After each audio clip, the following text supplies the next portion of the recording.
কৃষ্ণ জয় গুরু শঙ্কর সর্বগুণা কর যাকারি নাহি কেউ পাম তুহারি শরণ রেণু ক্ষত কুটি বারেক করু প্রণাম বারেক করু প্রণাম কৃষ্ণ পরম শ্ৰদ্ধাভাজন ভক্তি ক্ষুধা সন্ধানী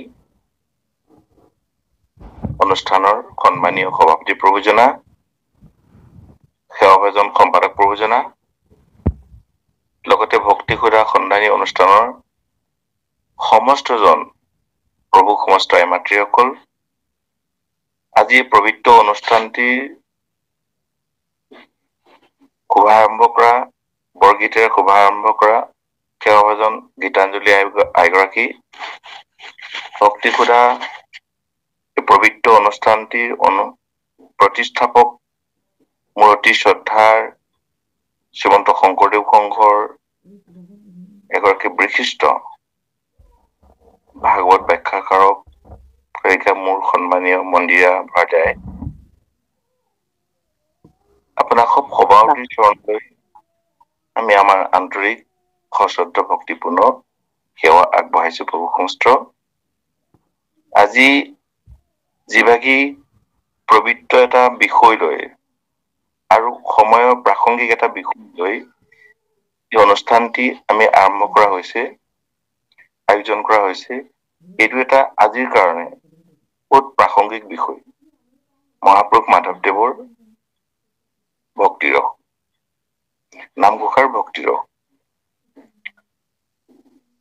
মহাপুৰুষ মাধৱদেৱৰ নামঘোষাৰ ভক্তিৰসৰ সম্পৰ্কে আমি যদি আলোচনা আগবঢ়াও প্ৰভু সমস্ত বৰ ডাঙৰ বিষয় আপোনাক সবে নিশ্চয় অনুভৱ কৰিছে ভাৰতৰ এগৰাকী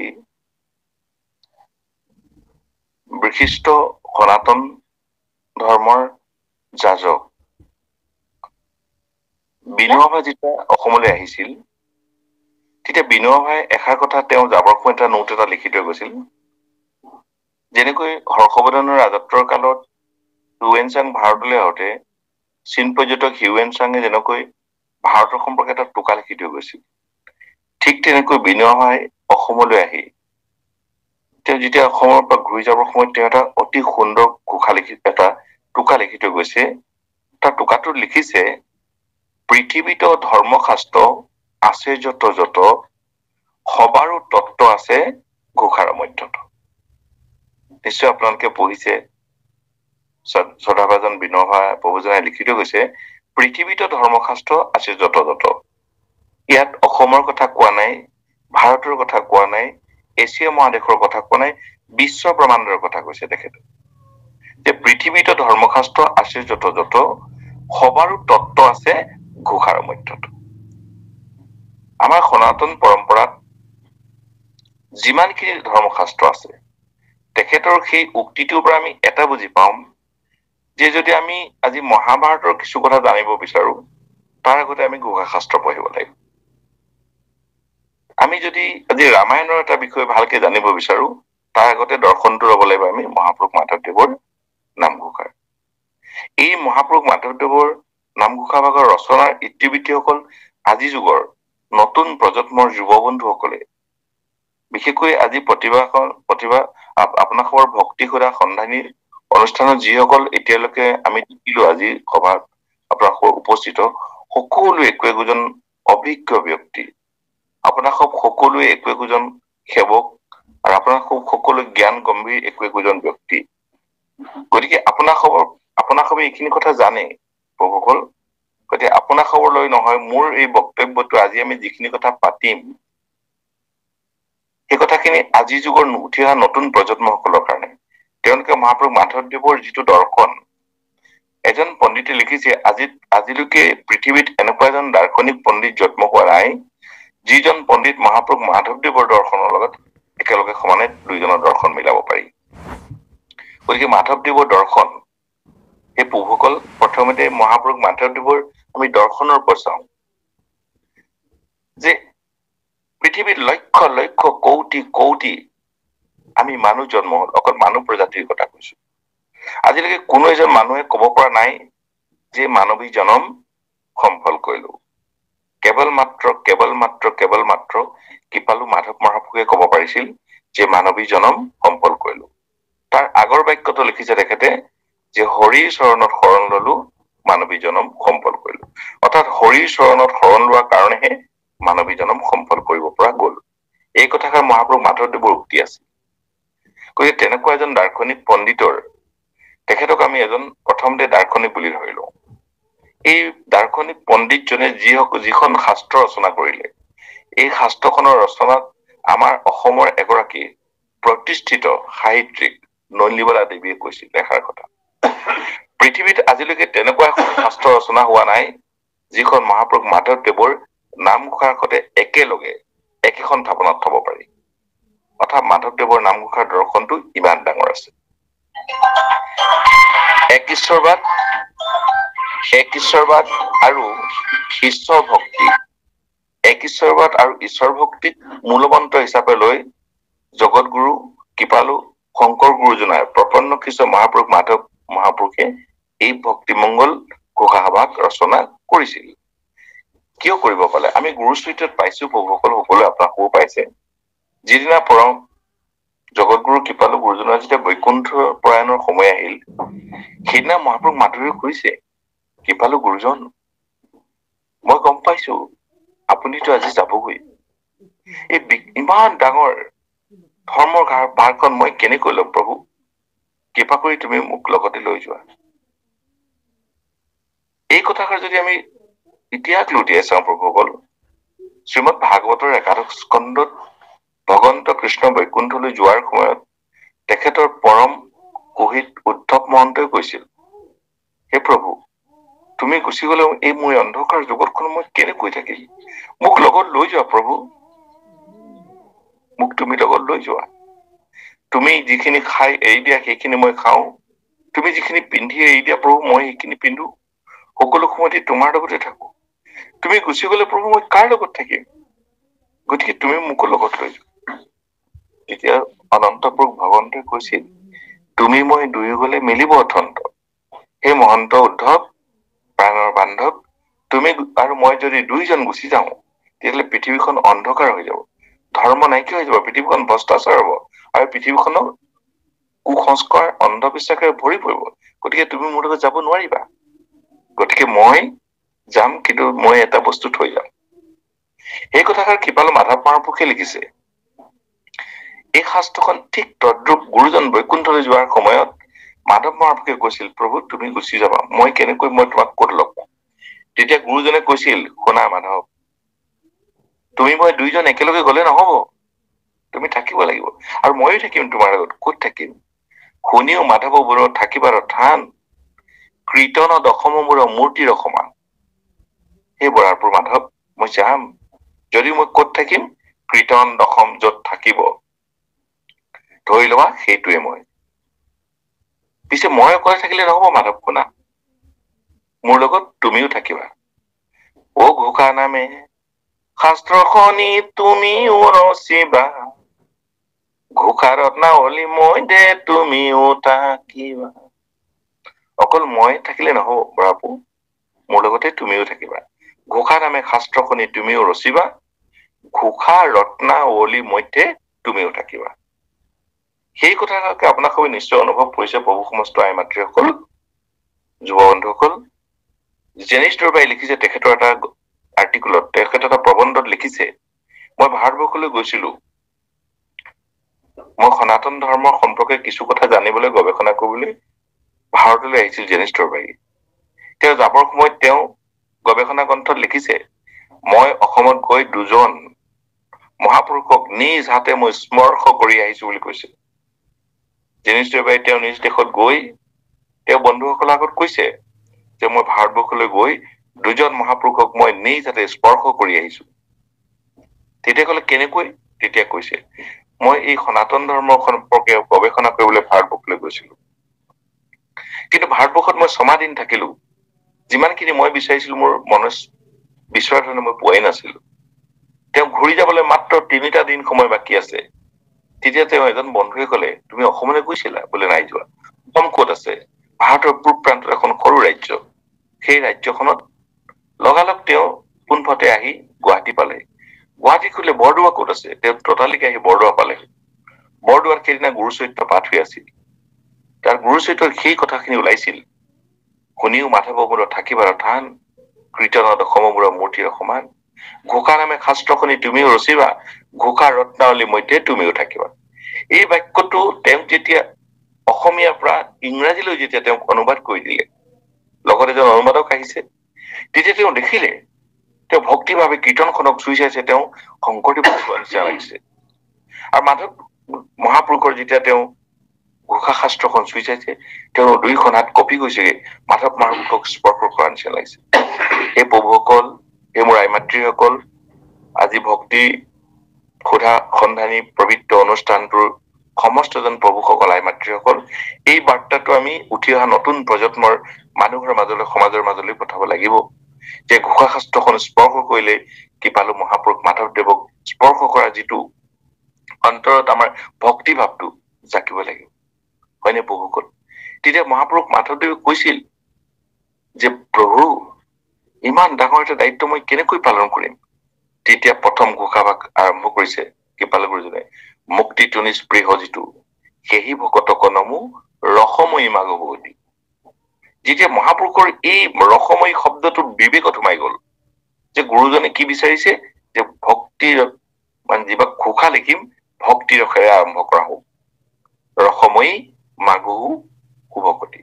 যে কি বিষয় বিচাৰিছে, যে ভক্তি ৰসেৰে আৰম্ভ কৰিছে ঘোষাভাগ। তেতিয়া মহাপুৰুষ মাধৱদেৱ আছিল, কৈছো প্ৰথমতে কৈছো প্ৰভু, তেখেত এজন দাৰ্শনিক পণ্ডিত আছিল।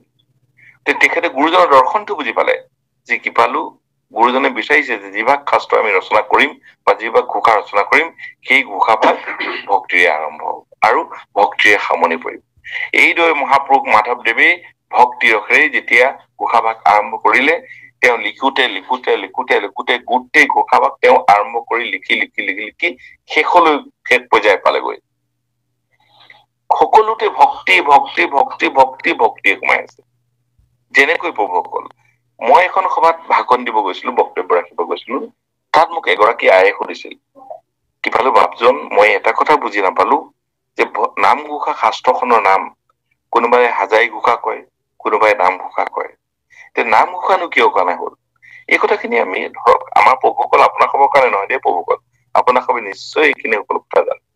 বিশেষকৈ মই নতুন প্ৰজন্মৰ যুৱ বন্ধুসকলৰ কাৰণে কথাখিনি আগবঢ়াইছো যে তেতিয়া মহাপুৰুষ মাধৱদেৱে চিন্তা কৰিলে, গুৰুজনৰ এই পবিত্ৰ বাক্য ক্ষীৰত লৈ তেওঁ নামঘোষা লিখিব আৰম্ভ কৰিলে। এইকাৰণে কিতাপখনৰ নাম নামঘোষা ৰখা হল, যে প্ৰতিভাগ ঘোষাতে এটা দুটা এটা দুটা এটা দুটা ঈশ্বৰৰ নাম ঘোষণা কৰা হল। ঘোষণা মানে আজি যেনেকৈ আমাৰ ধৰক আমাৰ কোনোবা এটা জেগালৈ বোলে ভাৰতৰ কোনোবা প্ৰধানমন্ত্ৰী এজন আহিব, তেতিয়া তাত কি কৰিব, এটা মাইক এটা লৈ ঘোষণা কৰি দিব, তাকে ঘোষা বুলি কয়, ইংলিছত যাক নটিচ বুলি কয়।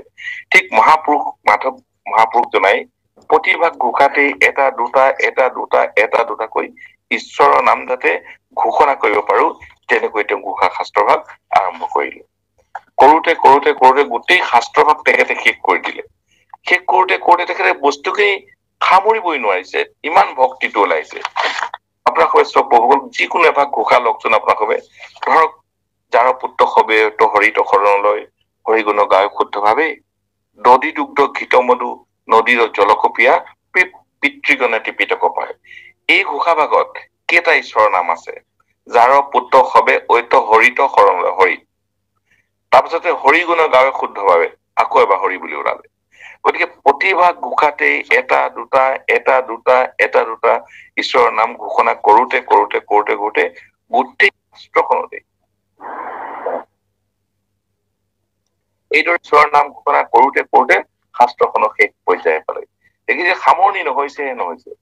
শেষত যেতিয়া হাজাৰ হৈ গল প্ৰভুসকল, 1000 ঘোষা যেতিয়া হৈ গল, তেতিয়া তেওঁ মনলৈ আহিলে গুৰুজনে ঘোষাভাগ ভক্তি ৰসেৰে আৰম্ভ কৰিছিল।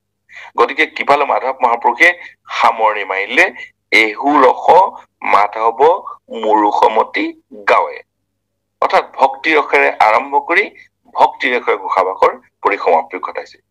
এই যে দৰ্শনটো যদি উঠি অহা নতুন প্ৰজন্মৰ যুৱ বন্ধুসকলৰ মাজলৈ লৈ যাওঁ, আই মাতৃসকলৰ মাজলৈ লৈ যাওঁ, এই নামঘোষা শাস্ত্ৰখনত কি কাৰণেনো বিনোৱা ভাই কলে যে পৃথিৱীত ধৰ্মশাস্ত্ৰ আছে যত সবাৰো তত্ত্ব আছে ঘোষাৰ মধ্যত।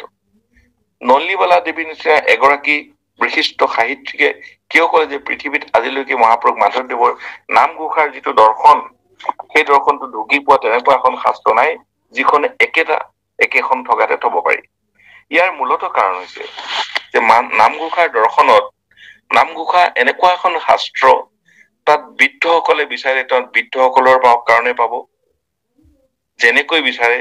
তাত যদি আইমাতৃসকলে বিচাৰে আইমাতৃসকলৰ কাৰণে পাব, যদি যুৱকসকলে বিচাৰে যুৱকসকলৰ উপযোগীকৈ পাব, যদি শিশুসকলে বিচাৰে শিশুসকলৰ উপযোগীকৈ পাব। সকলো সমাজৰ সকলোৱে গ্ৰহণ কৰিব পৰা ৰস ভক্তি শাস্ত্ৰৰ নামঘোষাত আছে। আৰু নামঘোষাৰ এটা দৰ্শন হৈছে প্ৰভুসকল যে নামঘোষা গুৰুজনে ইমান সুন্দৰভাৱে সজাইছে, আপোনালোকে নিশ্চয় মন কৰিব। তেওঁ এই নামঘোষাৰ যিটো সজোৱা সূচীপত্ৰখন কৃপালু মহাপুৰুষ মাধৱদেৱে তেখেতে পৰম গুৰুজন জগতগুৰু শ্ৰীমন্ত শংকৰদেৱৰ আৰ্হিয়ে সজাইছে। আপোনালোকে কীৰ্তন পুথিখন চাব, কৃপালু গুৰুজনে কেনেকৈ সজাইছে যে পৃথিৱীলৈ ভগৱান 24 বাৰ অৱতাৰ হৈছে। মৎস্য কুৰ্ম নৰসিংহ ব্ৰাহ্মণ পৰশুৰাম হৰিৰাম বৰা শ্ৰীৰাম বুদ্ধ কল্কি নামে দৰ্শ, এই 10টা নাম আমি সকলোৱে জানো। তাৰ উপৰি পৃথিৱীলৈ ভগৱান আৰু 14 বাৰ অৱতাৰ হৈছে। 14 হৈছে 24 হ'ল। গতিকে কৃপালু গুৰুজনে 24 বাৰ অৱতাৰী হোৱা পুৰুষজনক কীৰ্তনৰ প্ৰথম স্কন্ধতে নাম দিছে চতুৰ্বিংশৱতী অৱতাৰ। আপোনাক সকলো মহন্তৰ চৰণৰ ভক্তিপূৰ্ণ সেৱা জনাইছো। গোটেই 24টা নাম জানিব বিচাৰিলে আমাৰ কীৰ্তনৰ এই প্ৰথম যেতিয়া চতুৰ্বিংশ অৱতাৰ কীৰ্তন গীতাত পাব। আৰু আনি সকলোকে আমাক পৰিচয় কৰাই দিছে, এই মানুহসকল তোমালোকে চাওক, এই পৃথিৱীলৈ 24 বাৰ অৱতাৰ হোৱা এইজনেই মহাপুৰুষ, এইজনেই ভগৱন্ত, তেওঁ হল পৰমাত্মা ভগৱান। তেওঁক চিনাকি কৰি দিয়ে, সকলোকে জয় দিছে। প্ৰথম কীৰ্তন ভাগ লিখিছে জয় হৰি গোবিন্দ নাৰায়ণ ৰাম, জয় হৰি গোবিন্দ নাৰায়ণ কেশৱ। 4 যুগৰ পৰা 4টা মুখ্য নাম আনি তেওঁ সকলোকে পৰিচয় কৰিছে। 4 যুগৰ অৱতাৰী পুৰুষজন এইজন। সকলোকে জয় জয়কাৰ কৰিব লাগে। এইজন যদি ঈশ্বৰক আমি যদি অৱমাননা কৰো তেতিয়াহলে আমাৰ নাম অপৰাধ হব। গতিকে পৰৱৰ্তী খণ্ডটোৰ নাম দিছে তেওঁ নাম অপৰাধ। নাম অপৰাধ কৰিলে মানুহ পাখণ্ড হব। পৰৱৰ্তী খণ্ডটোৰ নাম দিছে পাখণ্ড মৰ্দন। পাখণ্ড হলে মানুহে ঈশ্বৰক ধ্যান কৰিব লাগিব। তাৰ পাছৰ খণ্ডটোৰ নাম দিছে ধ্যান অৱন্দন। ধ্যান অৱন্দন যে ভগৱানক ধ্যান কৰিলে মানুহ কেনেকুৱা হব, প্ৰহ্লাদৰ দৰে হব। পৰৱৰ্তী খণ্ড সদাইছে প্ৰহ্লাদ চৰিত্ৰ। প্ৰহ্লাদৰ নিচিনা হোৱাৰ পাছত মনত যদি অহংকাৰ আহে তেতিয়াহলে মানুহ তেতিয়া ব্ৰজেন্দ্ৰৰ নিচিনা হব। এইদৰে গুৰুজনে 27টা খণ্ডটো কীৰ্তনত সূচীপত্ৰখনত সেই প্ৰভুসকল ইমান সুন্দৰকৈ সজাইছে। এইটো হল মহাপুৰুষ শংকৰদেৱৰ দৰ্শন। ঠিক তেনেকৈ তেখেতৰ প্ৰপন্ন কিশোৰ বৰাৰ পুৰু অসমৰ বৈষ্ণৱ ধৰ্মৰ অন্যতম প্ৰৱৰ্তক কৃপালু মহাপুৰুষ মাধৱদেৱে তেখেতৰ নামঘোষাখনক সজোৱাৰ যিটো ৰূপ আপোনালোকে চাওক, তেখেতে পোন প্ৰথমেই 24 চন্দৰে ভজন ভাগ দিছে। আমিতো সাধাৰণতে শৰণাম ভাগে গ্ৰহণ কৰো, কিন্তু কৃপালু মহাপুৰুষ মাধৱদেৱে তেখেতৰ নামঘোষাৰ প্ৰথমতেই ভজন ভাগ দিছে 24 চন্দৰে। হয়নে বহুসকল? ভজন মানে কি? ঈশ্বৰক প্ৰথমে আমি ভজনা কৰি ললো, আমি সিদ্ধান্ত কৰি ললো ঈশ্বৰ আমাৰ। এতিয়া আপোনালোকে নিশ্চয় গম পাইছে যে মানুহে ঈশ্বৰ ঈশ্বৰ ঈশ্বৰ বুলি, আমাৰতো কি কব এতিয়া, আমাৰ যিটো হিন্দু দৰ্শনতো 33 কোটি দেৱতা আছে, হয় নে প্ৰভুসকল? তাৰ মাজৰ পৰা কৃপালু গুৰু দুজনাই, কৃপালু মহাপুৰুষ শংকৰদেৱে, কৃপালু মহাপুৰুষ মাধৱদেৱে তেওঁলোকে আমাক গোটেই দৰ্শনটো আনি দেখাইছে। সেই প্ৰভুসকল আজিৰ পৰা প্ৰায় 5500 বছৰৰ আগতেই, আজিৰ পৰা প্ৰায় 5500 বছৰৰ আগতেই, 5500 বছৰ, 5500 years ago, 5500 বছৰৰ আগতেই পৃথিৱীৰ প্ৰথম একশৰণ হৈছিল, গীতাত অৰ্জুনক দিছিল কৃষ্ণই। পৃথিৱীৰ প্ৰথমটো একশৰণ সেইটোৱে। কিন্তু পৃথিৱীত ভাৰতবৰ্ষৰ নিচিনা 264খন দেশ আছে, নানান ধৰ্ম আছে, বহুজন ধৰ্ম যাজক আছে, বহুজন ধৰ্মগুৰু আছে, কিন্তু ইমান পুৰণি গীতাৰ পৰা সেই একশৰণটো কেৱল মাত্ৰ জগতগুৰু কৃপালু শংকৰ মহাপুৰুষে সেইটো তাৰ পৰা উদ্ধাৰ কৰি আনি জন সমাজৰ কাৰণে দিছে, আমাৰ সমাজত। সেই নামটো পাবৰ কাৰণে আমি কি কৰিব লাগিব? সেই নামটো লগত সেই শৰণটো পাবৰ কাৰণে, শৰণটো লোৱাৰ পিছত আমি ঈশ্বৰক ভক্তি কৰিব লাগিব। ভক্তি কৰাৰ দৰ্শনটো কি? যে ভক্তি একাশীবিধ আছিল। কিন্তু দুইজন মহাপুৰুষে লগ লাগি ভক্তিটো চমুৱাই আনিলে প্ৰভুসকল, যে কলিযুগৰ মানুহে ইমান দীঘলীয়াকৈ ভক্তি কৰিব নোৱাৰিব, ভক্তিটো 9বিধ কৰি দিয়ে। আকৌ দুইজন মহাপুৰুষ শংকৰদেৱ, মহাপুৰুষ মাধৱদেৱ, দুজন দাৰ্শনিক পণ্ডিত আছিল প্ৰভুসকল। দুইজনে গোটেই 9টা ভকতি চমুৱাই আনি আকৌ ভাগৱতত লিখিলে, যদ্যপি ভকতি নৱবিধ মাধৱৰ শ্ৰৱণ কীৰ্তনত আতি শ্ৰেষ্ঠতৰ। শ্ৰৱণটোক শ্ৰেষ্ঠ আসন দিলে। পৃথিৱীৰ শ্ৰেষ্ঠ ভকতিটোৰ নাম হল শ্ৰৱণ। শ্ৰৱণ বোলে কাক প্ৰভুসকল? কাণত পৰা প্ৰতিটো শব্দকে শুনা বুলি কোৱা হয়, কিন্তু প্ৰতিটো শুনাকে শ্ৰৱণ নবোলে। শ্ৰৱণ কাক বোলে? কৃপাল মাধৱদেৱ, মহাপুৰুষ শংকৰদেৱে আমাক বুজাইছে। শংকৰদেৱে তেখেতে পলাশ চৰিত্ৰ লিখিছে, কৃষ্ণৰ চৰণে হব যিমতে ভকতি, শুনা সাৱধান আৰু স্থিৰ কৰি মতি। অৰ্থাৎ কাণত পৰা প্ৰতিটো শব্দকে শ্ৰৱণ নবোলে প্ৰভুসকল, কাণত পৰা প্ৰতিটো শব্দকে শুনা বুলি কয়। কিন্তু গুৰুজনৰ মতে, শংকৰ মহাপুৰুষৰ মতে, ভক্তিটো শ্ৰদ্ধা আৰু ভক্তিয়ে শুনাটোকে শ্ৰৱণ বুলি। সেইকাৰণে কৃপাল মহাপুৰুষ মাধৱদেৱে প্ৰথমতে নামঘোষাৰ ছবি চন্দ্ৰৰে ভজনটোতো আনি আমাক সকলোকে ঈশ্বৰক ভজনা কৰাৰ আৰু ঈশ্বৰ নিৰ্ধাৰণ কৰি দিছে। ঈশ্বৰক যেতিয়া কোনজন তেওঁলোকে নিৰ্ধাৰণ কৰিলে, কৃষ্ণ একদেৱ দুষাৰী।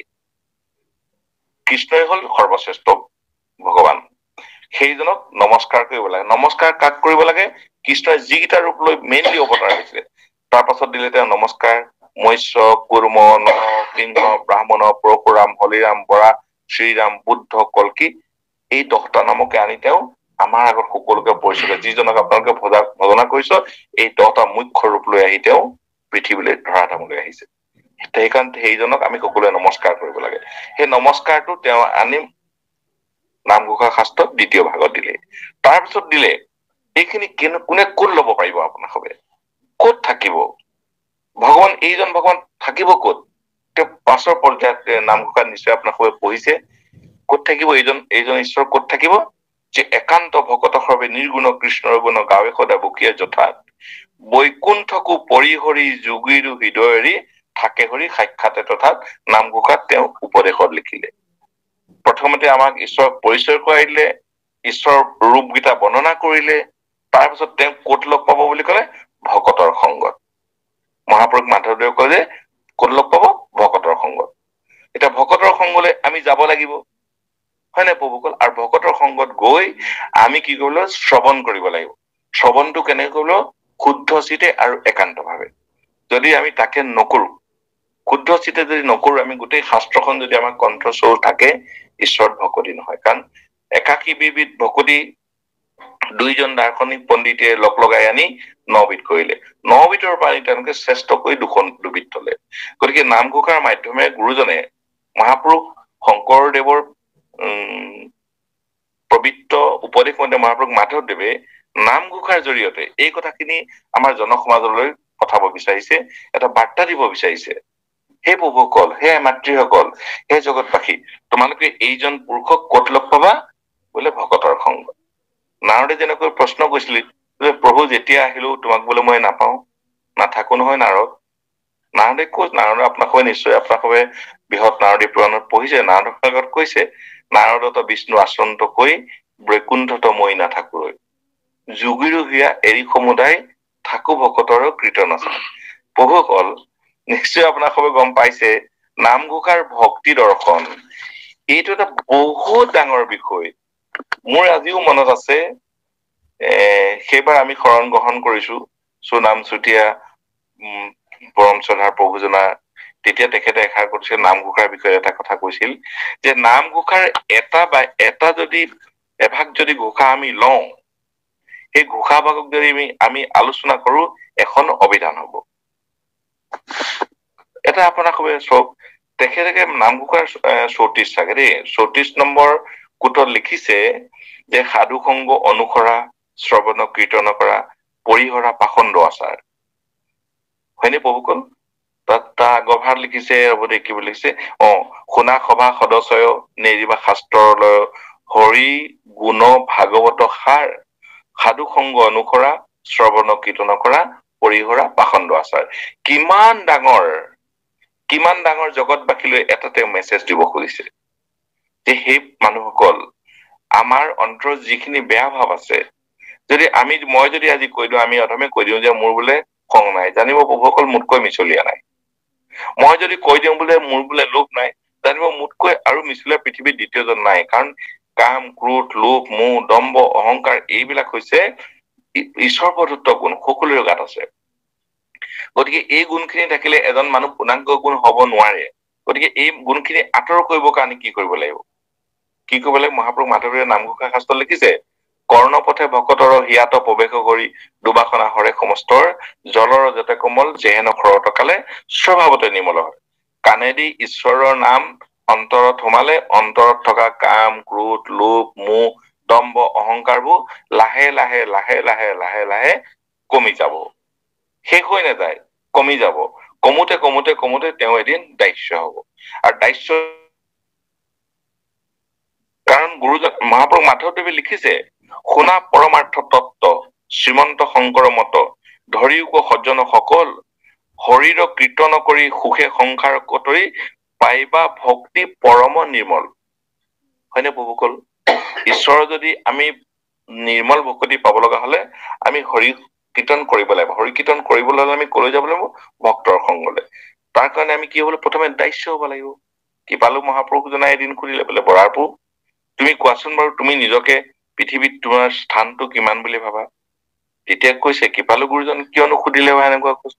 নহয়, মই জানিব বিচাৰিছো তুমি পৃথিৱীত তোমাৰ স্থান কিমান বুলি ভাবা? তেতিয়া কৃপালু মহাপুৰুষ মাধৱদেৱে কৈছে, কৃপালু গুৰুজন, বোলে সৰুতকৈ সৰু, সৰুতকৈ সৰু, সৰুতে ভকতি ৰয়, এটা বালিচাহি 100 ভাগ কৰিলে তাৰ আধা ভাগ মই।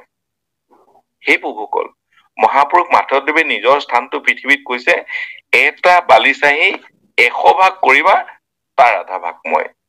যিজন মহাপুৰুষ মাধৱদেৱে নামঘোষা শাস্ত্ৰ লিখিছে, যিখন নামঘোষাক আজি জগতে স্বীকৃতি দিছে, যিখন নামঘোষাৰ কথা বিনোৱা ভাই কৈছে যে পৃথিৱীত ধৰ্মশাস্ত্ৰ আছে যত যত, সবাৰো তত্ত্ব আছে ঘোষাৰ মধ্যত। তেনেকুৱা এখন নামঘোষা ৰচনা কৰা কৃপালু মহাপুৰুষ মাধৱদেৱে তেখেতৰ স্থানটো পৃথিৱীত কিমান বুলি কৈছে প্ৰভুসকল? সৰুতকৈ সৰু, সৰুতকৈ সৰু, সৰুতে ভকতি ৰয়, এটা বালিচাহি 100 ভাগ কৰিবা, তাৰ আধা ভাগ মই। এইটো হল প্ৰভু দাস্যতা, মহাপুৰুষ মাধৱদেৱৰ দাস্যতা। কৃপালু শংকৰ মহাপুৰুষে কৈছে, এইখন পৃথিৱীৰ আটাইতকৈ শেষ মূৰ্খজন মই বোলে। পৃথিৱীত যত, এই পৃথিৱীত যিমান আছে মূৰ্খ, শেষ মূৰ্খজন মই বুলি মহাপুৰুষ শংকৰদেৱে কৈছে। পৃথিৱীত যিমানখিনি মূৰ্খ আছে, অজ্ঞানী আছে, মই কিংকৰ কিংকৰ মই বোলে শেষ। কিন্তু কৃপালু মহাপুৰুষ মাধৱদেৱে তাতকৈ ওপৰত কৈছে, প্ৰভুসকল, মূৰ সম পাপী লোক নাহিকে তৃণী লোক, 3 তলক্ষতে মূৰ সমান বোলে মূৰ্খ নাই বুলি কৈছে। আমি জানো পাৰিম প্ৰভুসকল তেনেকে কব পৰা? কিন্তু মহাপুৰুষ মাধৱদেৱে নামঘোষা শাস্ত্ৰ লিখা তেখেতে কৈছে, আমাক দাস্যতা দেখাইছে যে মূৰ সম পাপী লোক নাহিকে তৃণী লোক, তুমি সম নাহিব পাৰি। হে প্ৰভু, এই পৃথিৱীত নহয়, স্বৰ্গ মধ্য পাতাল 3 তলক্ষত মোতকৈ বোলে মূৰ্খ নাই। আমাক যদি কোনোবাই তেনেকৈ কয়, বা কোনোবাই এজনে মূৰ্খ বুলি কয়, আমি জানো প্ৰভুসকল খং নুঠিবনে বাৰু? গতিকে গুৰুজনে আমাক, মহাপুৰুষ মাধৱদেৱে আমাক শিকাইছে যে আপোনালোকে দাস্য হওক। দাস্যতাৰ যোগেদি সপ্ৰেমতা আহিব, সপ্ৰেমতাৰ যোগেদি ঈশ্বৰত ভক্তি হব, ভক্তি হলে মানুহ ভক্তি পথৰ সন্ধান পাই মুক্তি পাব। এই হল মহাপুৰুষ মাধৱদেৱৰ দৰ্শন। কাৰণ তেখেতে কৈছে, ঈশ্বৰক কৃষ্ণক কোনো কাৰণে লগ পাবলৈ হলে কি কৰিব লাগিব, সেই পথটো দেখাইছে। ঈশ্বৰ কৃষ্ণক যিটো অন্য দেৱতাৰ সমান বলয় অধম মূৰ্খমতি, এই কথাষাৰ তেখেতে এই কাৰণে লিখিছে যে আজিৰ যুগটো চক প্ৰভুসকল, আজি 21বিংশ শতিকাৰৰ বিজ্ঞান আৰু প্ৰযুক্তিবিদ্যাৰ যুগ। আজিৰ যুগত মানুহে ধৰ্মীয় যিটো দৰ্শনটো আমি অনুধাৱন কৰিব লাগিব, উদ্ভাৱন কৰিব লাগিব, উদ্ঘাটন কৰিব লাগিব, অধ্যয়ন কৰিব লাগিব, অধ্যাপনা কৰিব লাগিব। কাৰণ শংকৰ মহাপুৰুষে কৈছে যে মই আটাইতকৈ মূৰ্খ, মাধৱদেৱে কৈছে মই তাতোতকৈ মূৰ্খ, কৃপালু অনিত্য মহাপুৰুষে কৈছে, কৃষ্ণ সেই ভগৱন্ত কৃষ্ণ কৈছে, মুঠ পৰপাপী সংসাৰত নাহিকে বিষয় অনুময়। গতিকে গোটেই আটাইসকল মহাপুৰুষে নিজকে সৰু বুলিব পাৰিছে। আমাক শিকাইছে যে আপোনাক সবে এই ভক্তি মাৰ্গে যাওক, সদায় নিজকে দাস্য প্ৰাপ্ত হওক।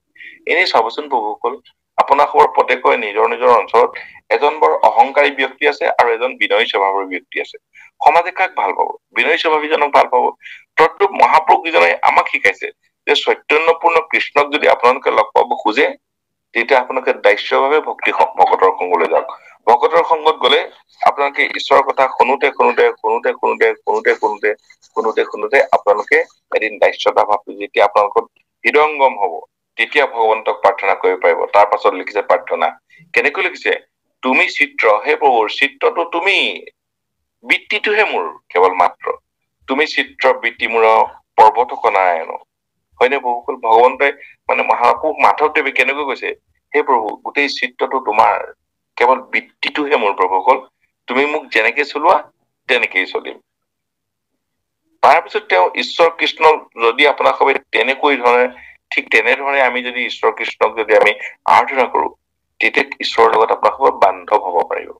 সেই কথাষাৰ তেখেতে লিখিছে শেষত, এই প্ৰাৰ্থনা ঘোষাৰ শেষত লিখিছে, হে প্ৰাণ বন্ধু কৃষ্ণ কৃপাৰ সাগৰ হৰি কৃপা দৃষ্টি চাহি মুখ। ভগৱন্তক তেতিয়া আপুনি প্ৰাৰ্থনা কৰিব পাৰিব, তেতিয়া সেই প্ৰাৰ্থনাৰ যোগেদি ঈশ্বৰ আপোনাৰ সহিত হব। তেখেতে কৈছে যে তেতিয়া আপোনাৰ ভক্তি আহিব।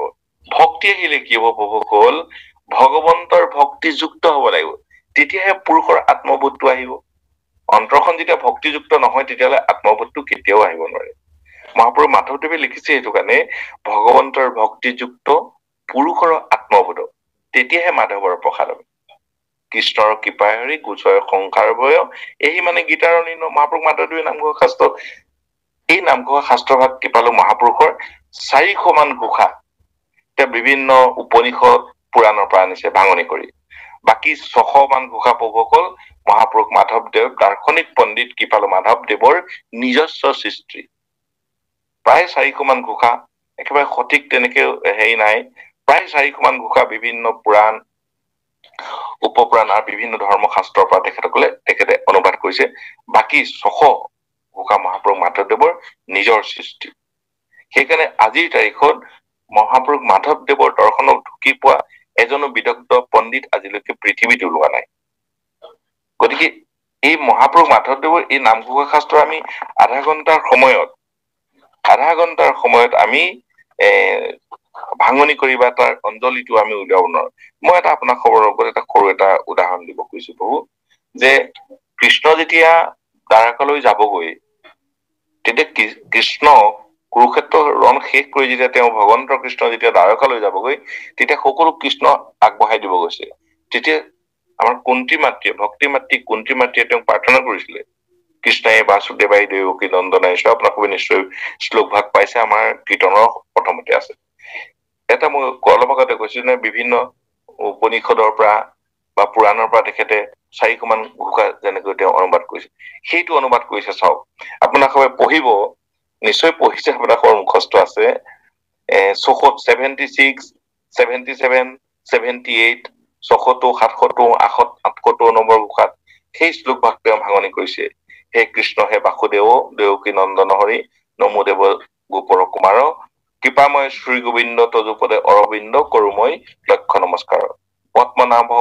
পদ্ম সম নাভি হব প্ৰণামহো বাৰম্বাৰ, নমো দিব্য পদ্ম মালাধাৰী নমো পদ্ম নেত্ৰধৰ। এনেকে তেখেতে গোটেই ঘোষাভাগৰ সুন্দৰভাৱে সেই শ্লোকভাগ ভাঙনি কৰিছে। সেইকাৰণে আমি কিছু কথা তেখেতৰ পৰা আৰু জানিব লগা আছে, যে মহাপুৰুষ মাধৱদেৱৰ তেখেতে কি কৈছে, যদি আপোনালোকে ভৱসাগৰ তৰিব ইচ্ছা আছে, তেতিয়াহ'লে কি কৰিব লাগিব? ঈশ্বৰ চৰণত শৰণ গ্ৰহণ কৰিব লাগিব। ঈশ্বৰৰ চৰণত শৰণ বহিলে শৰণ কাক বোলে? শৰণৰ দৰ্শনটো কেনেকুৱা? শৰণ ললে কি হব, শৰণ নললে কি হব? তাৰপিছত আমাৰ শৰীৰৰ যিখিনি অংগ প্ৰত্যংগ আছে, জিভা, কাণ, নাক, মুখ, ভৰি, হাত, সকলো আমি কেনেকৈ পৰিচালনা কৰিব লাগিব, মহাপুৰুষ মাধৱদেৱে তেখেতৰ নামঘোষা শাস্ত্ৰ যোগী মানৱ সমাজলৈ তেওঁ অৱদান দিছে। তাৰপিছত তেওঁ মহাপুৰুষ মাধৱদেৱে নামঘোষা শাস্ত্ৰত আপোনালোকে চাব প্ৰভুসকল, পৰমাৰ্থ সাৰ কেনেকৈ তেখেতে আমালৈ কৈছে, যে মাধৱ মাধৱ নাম বচনত উচ্চৰন্ত, মাধৱ মাধৱ হৃদয়ত নিৰন্তৰে সাধু সবে, মাধৱ মাধৱ নাম উচ্চৰন্ত সমস্ত কাৰ্য। এই আপোনাৰ খবৰ সাধু, আপোনাৰ খবৰ এই যে পবিত্ৰ অনুষ্ঠানটি, ভক্তি সুৰা সন্ধানী অনুষ্ঠানটি আৰম্ভণিৰ পৰা মই লক্ষ্য কৰিছো প্ৰভু, আগতো আপোনাৰ খবৰ ইয়াত এবাৰ আমি অথমে গৈছো, মাজে মাজে যাওঁ, কিন্তু আজি দেখিলো এটা শব্দ কেইবাগৰাকী আই মুখত শুনিলো, মাধৱ কৃষ্ণ মাধৱ কৃষ্ণ মাধৱ কৃষ্ণ। আপোনালোকে মন কৰিব প্ৰভু, আমাৰ ধৰ্মৰ যিমান বিলাক লেখনি থাকে বা কথা কবলৈ ক'ৰবাত আৰম্ভ কৰিবলৈ আমি ভক্তি সম্পৰ্কে আলোচনা কৰো, মোৰ প্ৰথমেই মুখত নামটো আহে মাধৱ কৃষ্ণ। মা শব্দ হৈছে লক্ষী, ধৱ শব্দ হৈছে পতি, অৰ্থাৎ লক্ষীপতি ভগৱন্তৰ নাম হৈছে মাধৱ কৃষ্ণ মাধৱ। এই যে মাধৱ মাধৱৰ নাম, মহাপুৰুষ মাধৱদেৱে একেবাৰে পৰমাৰ্থ তত্ত্ব কথা কৈছে আমাক, যে কোনে লয় মাধৱ মাধৱ নাম বচনত উচ্চৰন্ত, মাধৱ মাধৱ হৃদয়ত নিৰন্তৰে সাধু হবে, সাধুসকলে অন্ত নোহোৱাকৈ মাধৱ কৃষ্ণ মাধৱ কৃষ্ণ মাধৱ কৃষ্ণ বাক্যটো উচ্চ স্বৰে কয়। ইয়াৰ পৰা আমাক মহাপুৰুষজনে এইটো শিকাইছে যে আমি ঈশ্বৰৰ নাম লবলৈ কেতিয়াও কুণ্ঠাবোধ কৰিব নালাগে। আমি দেখো প্ৰভুসকল, ধৰক আমাৰ দুজন ভকতি হঠাৎ ৰাস্তাত মুখামুখি হৈ গল, ইজনে কলে বাপ কৃষ্ণ, আৰু সিজনে মানে কৃষ্ণ শব্দটো বা ৰাম শব্দটো জানো চাই কোনোবাই দেখিব লাহেকে কৃষ্ণ, নহলে বোলে ভাবিব এই দুজন বোলে তেওঁ লগ লাগিছে, এনেকুৱা আমাৰ মনোবৃত্তি আছে। আচলতে সেইটো নহয়। মহাপুৰুষ মাধৱদেৱে আমাক কৈছে যে উচ্চ স্বৰত মাধৱৰ নাম লওক, লক্ষীপতি ভগৱন্তৰ নাম লওক, মাধৱ কৃষ্ণ। কোনোবাই আপোনাক ৰাস্তাত লগ পালে বোলে প্ৰভু কৃষ্ণ, মাধৱ কৃষ্ণ মাধৱ কৃষ্ণ মাধৱ কৃষ্ণ। কি কাৰণে? সেইটো মহাপুৰুষ মাধৱদেৱে তেখেতৰ শাস্ত্ৰত লিখিছে যে যিজন ভকত মোৰ প্ৰিয়, ভগৱন্তৰ প্ৰিয়, তেওঁ নিজেও পৰিষ্কাৰ হৈ থাকিব, বেলেগকো পৰিষ্কাৰ কৰিব। হয়নে প্ৰভু? সেই কথাষাৰ তেখেতে লিখিছে এনেকৈ যে যত থাকে মূৰ ভক্ত উদাৰ চৰিত্ৰ, কীট পতংগকো কৰে তথাটো পবিত্ৰ। নিজেও পবিত্ৰ হৈ থাকিব, বেলেগকো পবিত্ৰ কৰিব।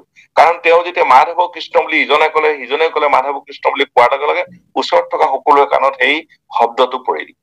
সেই নামটো এনেকুৱা এটা শব্দ আপোনালোকে পাইছেই, সেই অগ্নিৰ নিচিনা, অগ্নি মানে জুই নিচিনা, জুইয়ে যেনেকৈ কেঁচা পকা সকলো দপিনিয়ে ঈশ্বৰৰ নামটো আপুনি য'তেই নলওক, সেই য'ত পৰে ঈশ্বৰৰ নামৰ প্ৰভাৱটো পৰে, প্ৰভাৱটো পৰাৰ লগে লগে সেই জেগাখিনি পবিত্ৰ হৈ যায়। সেইকাৰণে ঈশ্বৰৰ নামটো লওঁতে কৃষ্ণ ভাৱ, অকৃষ্ণ কৃষ্ণ কৃষ্ণ মাধৱ কৃষ্ণ মাধৱ কৃষ্ণ মাধৱ কৃষ্ণ। কি হব তেতিয়া প্ৰভুসকল? অপায় অমংগল সকলো আঁতৰি যাব। তেওঁ সেই নামঘোষাৰ তাৰ পাছলে শেষলৈ লিখিছে, আপোনালোকে নিশ্চয় পঢ়িছে প্ৰভুসকল, দুস্বপ্ন নাশন এইটো মাধৱ মাধৱ নাম। দু মানে বেয়া, স্বপ্ন মানে সপোন, বেয়া সপোনো এই মাধৱ কৃষ্ণ নামটোৱে একেবাৰে নাশ কৰি দিয়ে। দুস্বপ্ন নাশন এইটো মাধৱ মাধৱ নাম।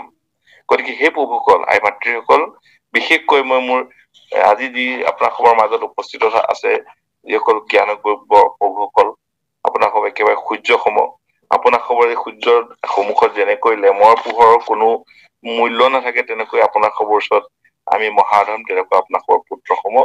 এই ক্ষেত্ৰত আমি একেবাৰে আপোনালোকক কি কম প্ৰভুসকল, আমি একেবাৰে আজি সময় একেবাৰে আমাৰ গাঁৱলীয়া ভাষাত কবলৈ গলে মই একেবাৰে তৃণমূল পৰ্যায়তে আছো, মানে স্কুল পোৱাই নাই, মই এতিয়া অংগনবাড়ীতে আছো বুলি ধৰক প্ৰভুসকল। গুৰুজনৰ কিন্তু এইখন মাধৱদেৱৰ নামঘোষাৰ ওপৰত অধ্যয়ন কৰিবলৈ যথেষ্ট যত্ন কৰিছো। তাৰ পাছত মহাপুৰুষ মাধৱদেৱে ইয়াত আমাৰ নামঘোষা শাস্ত্ৰৰ শেষলৈ আপোনালোকে চাব, বৰ্ণাশ্ৰমৰ কথা লিখিছে, সৰবৰৰ কথা লিখিছে, নাম অম্বৰৰ কথা লিখিছে। এই বস্তুখিনি আমি ইমান ঠাউকতে আলোচনা কৰা বস্তু নহয় প্ৰভু, কাৰণ তাত আছে দুলৰি আছে, চন্দ্ৰ আছে, শেষলৈ তেওঁ ঘোষা চন্দ্ৰ লিখিছে, নাম চন্দ্ৰ লিখিছে, কিন্তু শেষত আনি আনি আনি আনি শেষত তেওঁ ঈশ্বৰ নিৰ্ণয় কৰাই দেখাইছে। ঈশ্বৰটো নিৰ্ণয় কেনেকৈ কৰিছে মহাপুৰুষজনে প্ৰভুসকল, যে প্ৰকৃতি পুৰুষ দুয়ো নিয়ন্তা মাধৱ, সমস্তৰে আত্মাহৰি পৰম বান্ধৱ। ঈশ্বৰ নিৰ্ণয়টো, এইটো মহাপুৰুষৰ আটাইতকৈ ডাঙৰ নামঘোষাৰ ৰস। ঈশ্বৰ নিৰ্ণয়টো কেনেকৈ কৈছে? প্ৰকৃতি পুৰুষ দুয়ো নিৰন্তা মাধৱ, নিয়ন্তা কৰা মানে মেইনটেইন কৰা, নিয়ন্ত্ৰণ কৰি থকা। প্ৰকৃতি পুৰুষ সকলোকে নিয়ন্ত্ৰণ কোনে কৰে? তেওঁ। সমস্তৰে আত্মাহৰি পৰম বান্ধৱ, সমস্ত আত্মাত তেওঁ আছে। আপোনালোকে তেতিয়া বুজি পাই গ'ল যে গোটেই পৃথিৱীখন মানে স্বৰ্গ মধ্য পাতাল গোটেই অনন্ত কৌটি ব্ৰহ্মাণ্ডৰ অধিকাৰী তেওঁ।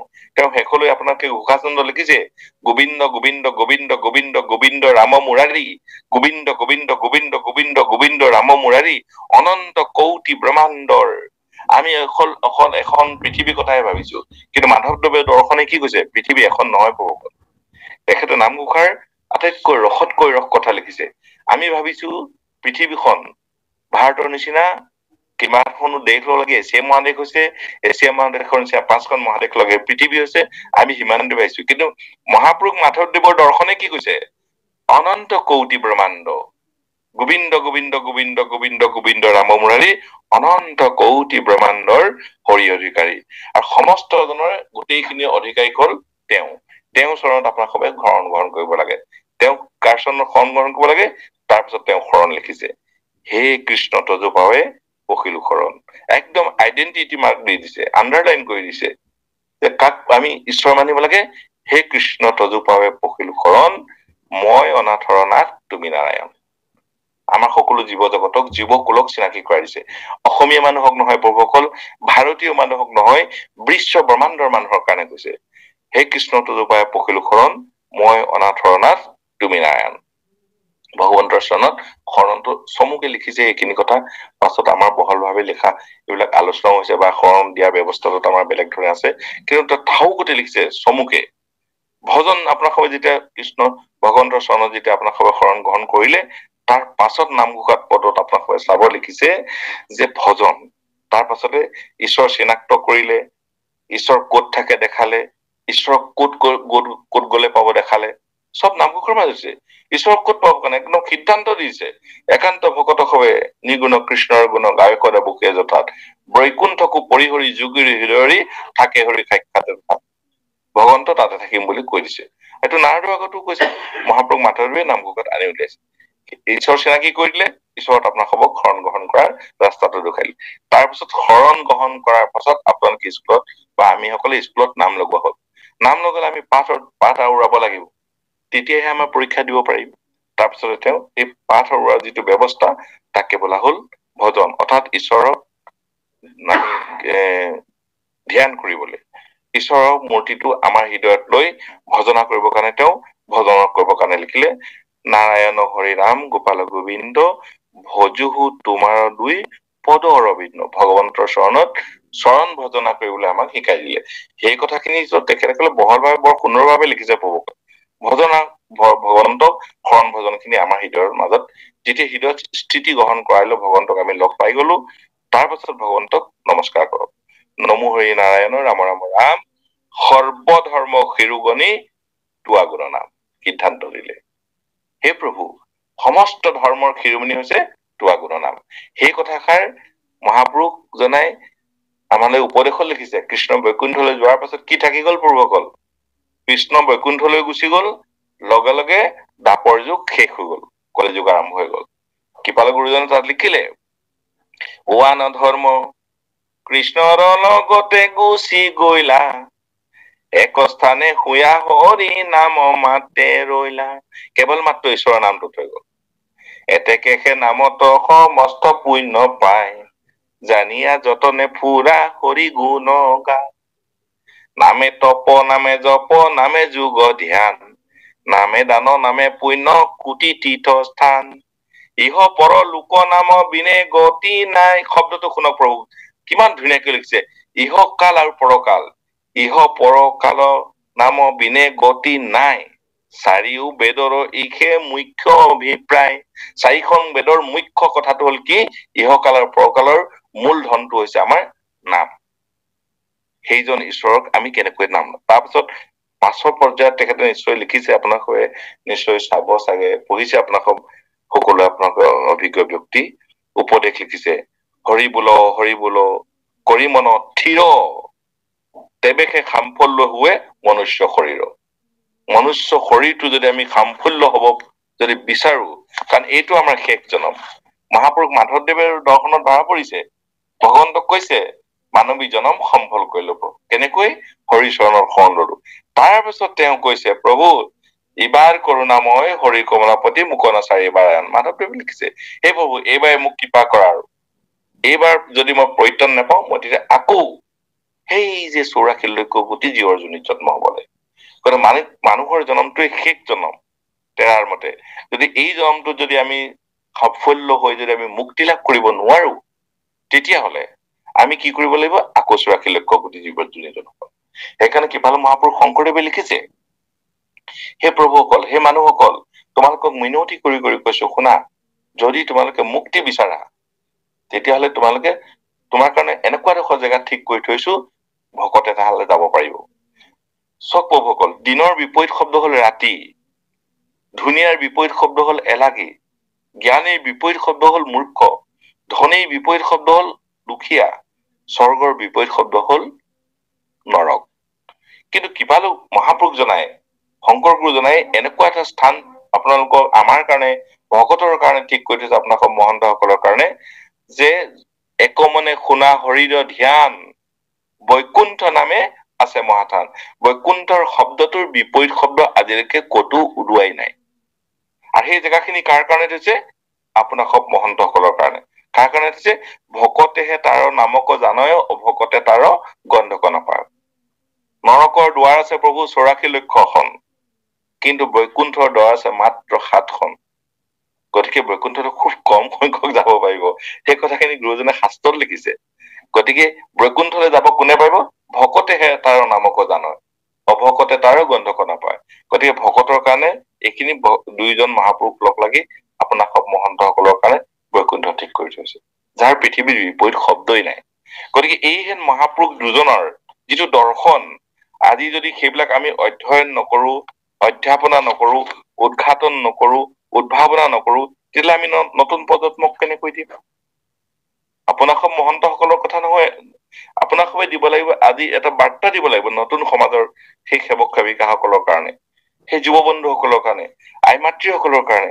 যেনেকৈ প্ৰভুসকল, চাইছো সময়খিনি দীঘলীয়া হৈছে, মই আগতে আপোনালোকৰ আগত আলোচনা কৰিছো, এইটো বিষয় আলোচনা কৰিবলৈ 10 ঘন্টা সময় লাগে। এতিয়া আমি 1 ঘন্টা বা 1 ঘন্টাৰ ভিতৰত কথা পাতিব লগা হৈছে। যেনেকৈ স্বামী বিবেকানন্দই আজিৰ পৰা বহু বছৰৰ আগতেই আমেৰিকাত আমাৰ ঈশ্বৰক প্ৰতিষ্ঠা কৰি থৈ আহিছে। তেওঁক সুধিছে, তোমালোকৰ ঈশ্বৰৰ ৰংটো কিয় নীলা? তোমালোকৰ ঈশ্বৰে কিয় 1600 গোপী বিয়া পাতিছে? তেওঁ তেতিয়া উচ্চ স্বৰে বুকুত আঘাত কৰি কৈ আছে, তোমালোকে সাগৰ দেখিছা? সাগৰ কিমান গভীৰ। তোমালোকে আকাশ দেখিছা? আকাশ কিমান বিশাল। আকাশৰ ৰং কেনেকুৱা? নীলা। সাগৰৰ ৰং কেনেকুৱা? বোলে নীলা। আকাশ যেতিয়া গভীৰ ইমান বিশাল হয় তাৰ ৰং নীলা, সাগৰ যদি ইমান গভীৰ হয় তাৰ ৰঙো নীলা। ঠিক তেনেকৈ আমাৰ ঈশ্বৰজন আকাশৰ দৰে বিশাল আৰু সাগৰৰ দৰে গভীৰ। সেইকাৰণে আমাৰ ঈশ্বৰ ভগৱন্ত কৃষ্ণৰ গাটোৰ ৰঙো নীলা। তেনেকৈ তেওঁ আমেৰিকা চিকাগো চহৰত কিমান শতিকাতে 19 বছৰীয়া স্বামী বিবেকানন্দই ঈশ্বৰক প্ৰতিষ্ঠা কৰি থৈ আহিছে। আজি আমি 21বিংশ শতিকাৰ বিজ্ঞানৰ প্ৰযুক্তিবিদ্যাৰ যুগত আমি মহাপুৰুষ দুজনৰ দৰ্শনখিনিক আমি উঠি অহা নতুন প্ৰজন্মৰ মাজত এই কথাখিনি, মহাপুৰুষ মাধৱদেৱৰ নামঘোষাৰ যিটো ভক্তি ৰস, এইটো যেনেকৈ চেপি চেপি ৰস উলিয়াই, তেনেকৈ আমি এইখিনি ৰস উলিয়াই উলিয়াই আজি ক্ষুধা সমাজৰ কাৰণে আমি সকলোৱে দিবলৈ সকলোৱে যত্ন কৰিব লাগিব। তেখেতে শাস্ত্ৰত কি লিখিছে? ৰামকৃষ্ণ নামেহে স্বধৰ্ম ভৈল যাৰ, যম কাল মায়াৰ গুচিল অধিকাৰ। তাৰমানে যিজন মানুহৰ মুখত সদায় ৰাম কৃষ্ণ থাকে, তেওঁৰ ওচৰলৈ যমো নাহে বুলি, যমেও ভয় কৰে। এইটো মহামন্ত্ৰ বুলিছে, হৰিনাম মহামন্ত্ৰ বেদান্ত দৰ্শন, মহাপুৰুষ মাধৱদেৱে লিখিছে। তেওঁ মহিমাযুক্ত উপদেশত আমাক কি কৈছে? ৰামকৃষ্ণ নামৰ মুখত থাকে যাৰ, যাৰ মুখত সদায় ৰাম কৃষ্ণ নাম থাকে, তাৰহে জানিবা মিলিল মুহূৰ্তে। ভগৱন্ত তেওঁৰ লগত থাকিব। আমাৰনো কি? মহাপুৰুষজনে এই মহিমাযুক্ত উপদেশখন আপোনাক সবে পঢ়িব গল। আপোনাক সবে, বিশেষকৈ আপোনাক মহন্তসকলে ৰামকৃষ্ণ নামৰ মহিমাটো আখ্যান উপাখ্যানে কলেতো বহুত দীঘল হব। আপোনাক সবৰ যিসকল সেৱকসকল আছে, আপোনাক সবৰ বন্ধুবৰ্গ আছে, আপোনাক সবৰ যুৱ বন্ধুসকল আছে, তেওঁলোকৰ আগত কব, ৰামকৃষ্ণ নামত যাৰ মুখতো থাকয়, তাৰে সে জানিবা মিলিল মহোদয়, ৰাম কৃষ্ণ কীৰ্তন স্বভাৱ হইল যাৰ, সিও ভৈল হৰি, হৰিও ভৈল তাৰ। যিজনৰ স্বভাৱটো ৰামকৃষ্ণ, গোপাল কৃষ্ণ, গোবিন্দ কৃষ্ণ হয়, তেওঁ ভগৱন্ত দুইজন বন্ধু হৈ গল। যেনেকৈ উদাহৰণ দিছে নাৰদ। নাৰদে যলৈ গলো লাজ ভয় পৰি হৰি, নাৰায়ণ নাৰায়ণ নাৰায়ণ নাৰায়ণ, তেওঁ স্থিতি হৈ গল। তেওঁ জানিলে 4খন বেদৰ তত্ত্ব, তেওঁতো নাৰদৰ পিতৃ ব্ৰহ্মাই 4বাৰ বেদখিনি গোটেইখিনি পঢ়ি চালে, উদ্ধাৰ কৰি আনিলে গোটেই 4খন বেদৰ তত্ত্বটো কি? নাৰায়ণ। আৰু সেইটো যে 4খন বেদৰ যদি তত্ত্ব নাৰায়ণ হব পাৰে, ঈশ্বৰৰ নাম হব পাৰে, গতিকে তেওঁৰ নামখিনি কি কৰিবলে, লাজ ভয় পৰি হৰি ডাকি বোলা হৰি হৰি, সমস্ত জগতত ঈশ্বৰৰ নাম তেওঁ বিলাই ফুৰিছে, নামৰ মহত্বটো। এদিন নাৰদ জমালয়লৈ গল, তাত গৈ দেখিছে, তেওঁ সোমাই গল এখন দৰজাই, দেখিছে পাপীসকলক একেবাৰে নানান ধৰণে তেওঁলোকে মানে দণ্ড দিছে। তেওঁলোকে চিঞৰ বাখৰ কৰিছে। নাৰদে ভয়তে গৈ সোমাই গৈ নাৰায়ণ নাৰায়ণ বুলি কৈ দিলে। গোটেই যাৰ যিমানখিনি পাপী আছিলে সমস্ত খিনি পাপৰ খানত যেতিয়া ঈশ্বৰৰ নামটো সোমাল, সমস্ত খিনি মুক্তি পাই ওলাই গুচি গল। এই লগে লগে একেবাৰে যমৰজাই দৌৰি আহি মুখতে ধৰিছে, নলব ইয়াত ৰামৰ নাম নলব প্ৰভু, সেই দেৱৰ্ষি তুমি সৰ্বনাশ কৰিলা, গোটেইখিনি পাপী বোলে মুক্তি পাই গুচি গল। সেইকাৰণে গুৰুজনে লিখিছে, ঐ এক নামে যত পাপ সংহাৰিতে পাৰে, তত পাপ পাতে কিয়ে কৰিতে নপাৰে। হয়নে প্ৰভুসকল? এবাৰ ঈশ্বৰৰ নাম ললে যিমান পাপ ক্ষয় হব, সিমান পাপীয়ে বোলে কৰিবকৈ নোৱাৰিব। গুৰু দুজনাই আমাক, মহাপুৰুষ দুজনাই তেখেতসকলৰ দৰ্শন দিছে। তাৰ পাছত তেওঁ নিন্দা লিখিছে, নিন্দাটো বুজি পাইছে প্ৰভুসকল, তেখেতসকলৰ যিটো ভক্তি দৰ্শনৰ নিন্দাটো কেনেকৈ ধৰা পৰিছে। যি ঈশ্বৰক নিন্দা কৰে তাক কাণো পাতিব কোৱা নাই। যেনেকৈ চমুকৈ কৈছো প্ৰভু, যেনেকৈ চাণ্ডালনীয়ে যেতিয়া সুধিছিল কাৰ যজ্ঞ কৰিছা, তেতিয়া কৈছে বোলে ইন্দ্ৰ যজ্ঞ। তেতিয়া তেওঁ কৈছে ইন্দ্ৰ যজ্ঞ, ৰাম ৰাম ৰাম, তেওঁ ভগৱন্ততকৈ জ্যেষ্ঠ বুলি যেতিয়া তেওঁ ইন্দ্ৰক কলে, তেওঁ চাণ্ডালনীয়ে পানীত ডুব মাৰিছে। এইবিলাক আপোনাক মহন্তসকলে জানে পাব। অৰ্থাৎ ঈশ্বৰ কৃষ্ণ কাৰো লগত তুলনা কৰিব নাপায়। অৰ্থাৎ ভগৱন্ত কৃষ্ণ কাৰো লগত তুলনা কৰি সেৱ জ্ঞান কৰাব নাপায়। সেইকাৰণে তেখেতৰ শেষত লিখিছে, ধন্য ধন্য চাণ্ডালনী জাতিটো উত্তম।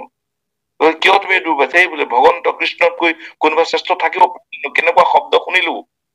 এতিয়া মোৰ যে মই স্নান কৰিলে মোৰ শৰীৰটো শুদ্ধ হল, অন্তৰখন পবিত্ৰ হবৰ কাৰণে মাধৱ কৃষ্ণ মাধৱ কৃষ্ণ মাধৱ কৃষ্ণ মাধৱ কৃষ্ণ মাধৱ কৃষ্ণ। হয়নে প্ৰভুসকল? ৰামকৃষ্ণ হৰি নাম মুখে থাকে যাৰ, শেষি হে শৰীৰ প্ৰিয় ময়ো ভৰিলো তাৰ, ভগৱন্তই কৈছে। মহাপুৰুষ মাধৱদেৱে সেইখিনি কথা শিকাইছে।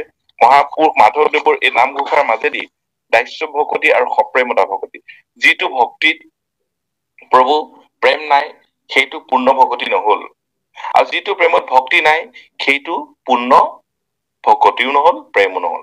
প্ৰেম আৰু ভকতি যত সংযোগ ঘটিব তাকে কোৱা হয়, হয়নে প্ৰভুসকল?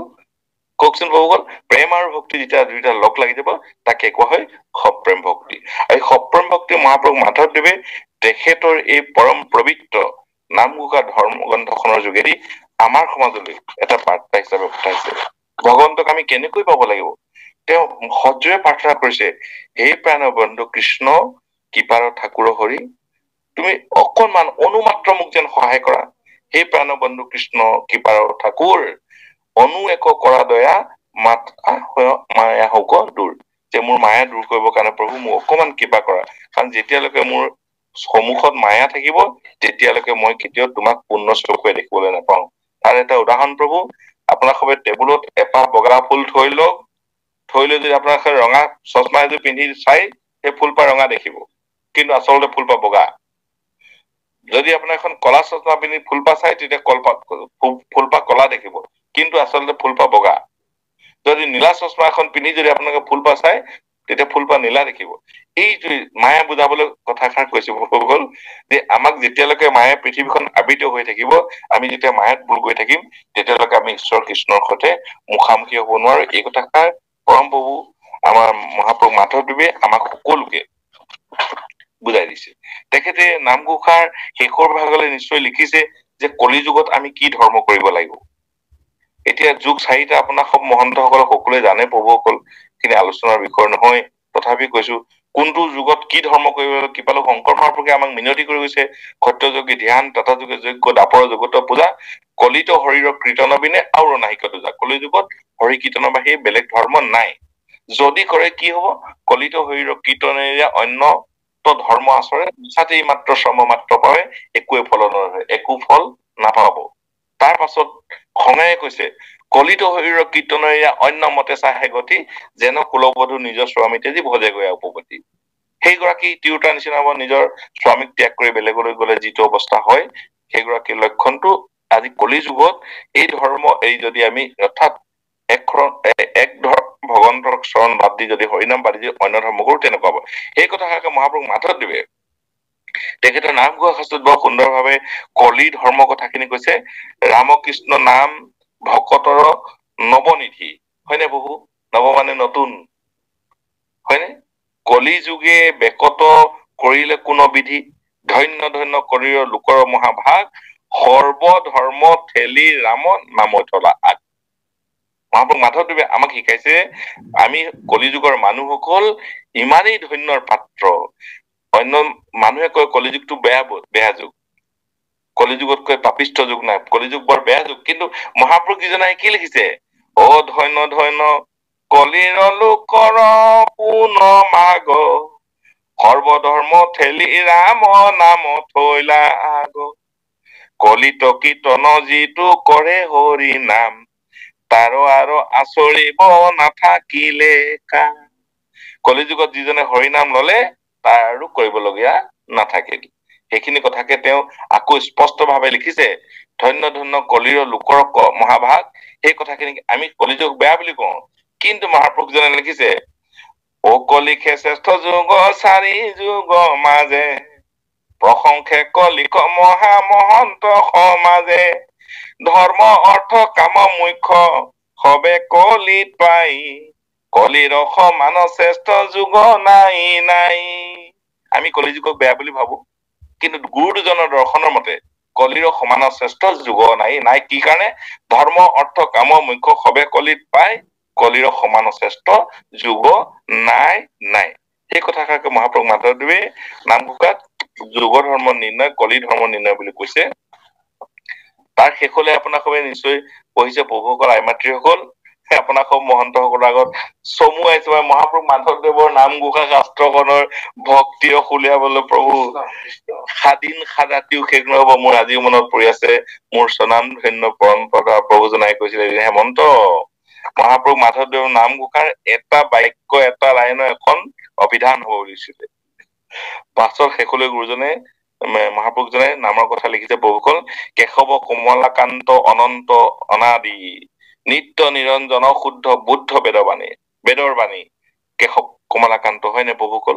সেইজনে আমাৰ পৰম শ্ৰদ্ধাৰ মাধৱ মহাপুৰুষ, যিজনে আমাক এইখিনি কথা ভগৱন্তৰ লগত চমুকৈ তেখেতৰ এটা বাক্যত প্ৰভুসকল ইমান দৰ্শন আছে। আপোনাক সবে চাব, তেখেতৰ যিটো দৰ্শনটোত ভক্তি দৰ্শনটো এনেকৈ উলিয়াইছে,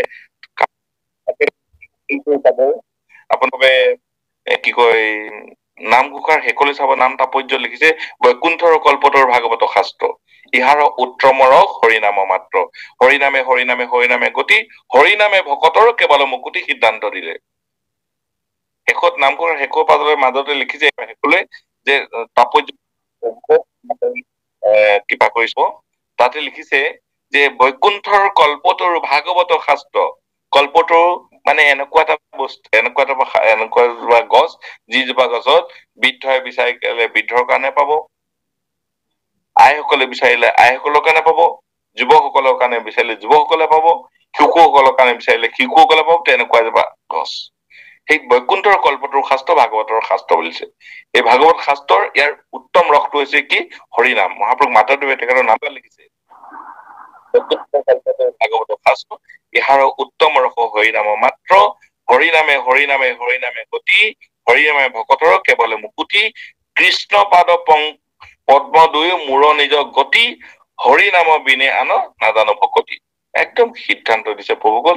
তাৎপৰ্য কথা তেওঁ বৰ ইমান সুন্দৰ ভাৱে বিৰকতি হয় যেতিয়া আমাৰ মনত বিৰকতি ভাৱ কেতিয়াবা আহে নহয় প্ৰভুসকল, বিষয়ৰ যেতিয়া আশা ভংগ পৰিসৰ, বিষয় আশা ভংগ পৰিসৰ কৰি গুৰুজনাই মহাপুৰুষজনাই আমাক দেখাইছে, যেতিয়া বিৰকতি বা কথাখিনি যে বিষয়ৰ আশা ভংগ ভক্তৰ হৰিষি, দেশৰ বিষয় সুখ বিস্তাৰ সদিব। তেতিয়া যেতিয়া আপোনাক সবে আমি সব মহন্তসকলে আপোনাক সবে যেতিয়া আমি বিষয়টোক যেতিয়া সেই অলপ আগতে কোৱাৰ নিচিনা যদি বিষয় সুখখিনিৰ পৰা যদি আমি আঁতৰাব পাৰিম, তেতিয়া ঈশ্বৰৰ সৈতে মুখামুখি হব, হয় নে প্ৰভুসকল? কাৰণ এটা আমি জীৱসকল এনেকুৱা মানুহ, আমি বিশেষকৈ আমি জীৱশ্ৰেষ্ঠ মানুহ বুলি কওঁ প্ৰভুসকল, কিন্তু আচলতে জীৱশ্ৰেষ্ঠ হয় নে নহয় আজি যুগৰ যিসকল উঠি নিশ্চয় আপোনালোকে অধ্যয়ন কৰি আমাক কেতিয়াবা জনাব পৰৱৰ্তী সভাত। চাওক প্ৰভুসকল, যিবিলাক ঈশ্বৰৰ নীতি নিয়ম অন্য জীৱ জন্তুৱে মানে, আমি কিন্তু মানুহে নামানো। তাৰে উদাহৰণ, গৰুক ঘাঁহ খাব দিছে, গৰুৱে ঘাঁহে খায়, বাঘক মাংস খাব দিছে, বাঘে মাংসই খায়, কিন্তু পানী দুইটা প্ৰাণীয়ে খায়, মাংস খোৱাখিনিও খায় আৰু তৃণ খোৱাখিনিও খায়, কিন্তু খোৱাৰ পদ্ধতিটো বেলেগ বেলেগ। বাঘে মাংস খায়, সেইকাৰণে তেওঁলোকে পানী চেলেকি খায়, গৰুৱে তৃণ খায়, গতিকে পানীটো পি খায়। অৰ্থাৎ তৃণভোজীখিনিয়ে পানী পি খায় আৰু মাংসভোজীখিনিয়ে চেলেকি খায়। আমিতো মানুহে পানীটো চেলেকি নাখাওঁ, পি খাওঁ, গতিকে আমি নিশ্চয় তৃণভোজী হয়। কিন্তু আমি ঈশ্বৰৰ নিয়ম ভংগ কৰি আমি মাংসও খাই দিওঁ। গতিকে আমি কেনেকে জীৱশ্ৰেষ্ঠ, আৰু এইটো আপোনাসৱৰ বিচাৰ্য বিষয় বিচাৰ কৰিব। গতিকে সেই যেতিয়ালৈকে আমি বিষয়ত যেতিয়ালৈকে আমাৰ বিৰকতিটো নাহিব, বিৰকতি মানে এইটো কোৱা নাই যে আপোনাক হ'ব গৃহস্থী ধৰ্ম, গুৰুজনে কৈছে গৃহস্থী ধৰ্মই শ্ৰেষ্ঠ ধৰ্ম হয়, কিন্তু নিয়মে সজ্জনে থাকিব লাগিব। নিয়ম সজ্জন খিনি কেনে থাকিব, আপোনাক হয় মহাপুৰুষ মাধৱদেৱৰ নামঘোষাত পাব। তেখেতে একেবাৰে আপোনাসৱক নিৰ্ণয় কৰি কৰি নামঘোষাৰ শেষলে লিখিছে, লেছাৰীত লিখিছে, ঈশ্বৰ নিৰ্ণয় কৰি দেখুৱাইছে। ক'ত আছে ঈশ্বৰ, কোনজন ঈশ্বৰ? অ কৃষ্ণই কদেৱ অ দুখহাৰী কালমায়াদি অধিকাৰী কৃষ্ণ বিনে শ্ৰেষ্ঠ দেৱ হিনাহিয়া সৃষ্টি অন্ত কাৰী দেৱ কান্ত বিনে ও নাহিকেও ও জানিবা বিষ্ণুহে সমস্ত জগত সিদ্ধান্ত নহয়নে প্ৰভুসকল? কৃষ্ণ একদেৱ দুখহাৰী, কাল মায়া সকলোৰে অধিকাৰী তেওঁ, চমুকে কৈছে। সেইখিনি পাবৰ কাৰণে যেতিয়া মহাপুৰুষজনে দেখাইছে, সেইখিনি গীতাৰ পৰা আনি লিখিছে। যেতিয়া অৰ্জুন যেতিয়া মানে মুখ দেখিলে, সুখৰ মোহৰ মাজত যেতিয়া অৰ্জুন পৰি গল, তেতিয়া অৰ্জুনে যুদ্ধ নকৰে আৰু প্ৰভুসকল, যুদ্ধ নকৰে। তেতিয়া অৰ্জুনক কেতিয়াবা বুজাইছে, তেওঁ ভাবিলে এইটো বোকাত পৰিলে, কাৰণ মই সত্য প্ৰৱৰ্তনৰ কাৰণে কুৰুক্ষেত্ৰ মহাসমৰ পাতিছো। ইয়াত ধৰ্ম জয়, অধৰ্ম পৰাজয় কৰি দেখুৱাব লাগিব জগতৰ মাহাত্য। তাৰ পৰৱৰ্তী ঘোষাটো সেইকাৰণে লিখিছে, শোকমোহ মহাপংক মাজে অৰ্জুন মগন ভৰিলা দেখি পৰম ঈশ্বৰৰ দৈৱকী নন্দন কৃপাই ঈশ্বৰৰ তত্ত্ব কহি উদাইল নিজ ভকতক। হয়নে প্ৰভুসকল? হেন ঈশ্বৰৰ চৰণে লৈলো শৰণ। গতিকে প্ৰভুসকল, আই মাতৃসকল, সময় হৈছে চাইছো, মোৰ নিজৰো বেয়া লাগিছে কথাখিনি যথেষ্ট আলোচনা কৰা স্থল মানে আপোনাক সবক কৈছো নহয়, মাধৱদেৱৰ নামঘোষাৰ যিবিলাক ভক্তিযুক্ত উপদেশ আছে, ভক্তিযুক্ত মহিমা আছে, এই কথাখিনি পাতিবলৈ আমাৰ কাৰণে এঘন্টা দুঘন্টা সময় ইয়াৰ মানে পাতনি বুলি কয়। তেওঁ আমাক কি দেখাইছে? ঐশ্বৰ্য বিভূতি বলে সমে যিটো নৰে, যিজনে ঐশ্বৰ্য বিভূতি থাকিও যিজনে ঈশ্বৰক চিন্তা কৰিব পাৰে, সেইজনে মোৰ দাস বুলি আমাক সকলোকে কৈছে। হে প্ৰভুসকল, ধনৰ বল, বিদ্যা বল, সেইবিলাক সকলো পৰিহাৰ কৰা, এক ঈশ্বৰক ধ্যান কৰা, কাৰণ তেওঁহে আমাক গতি দিব পাৰিব। এই জনমটোত যদি আমি মুক্তি লাভ কৰিব নোৱাৰো, তেতিয়াহ'লে তেওঁ আকৌ আহি এই পৃথিৱীৰ, যদি যিসকলে মোৰ নাম লয় তেওঁলোকে কি হব?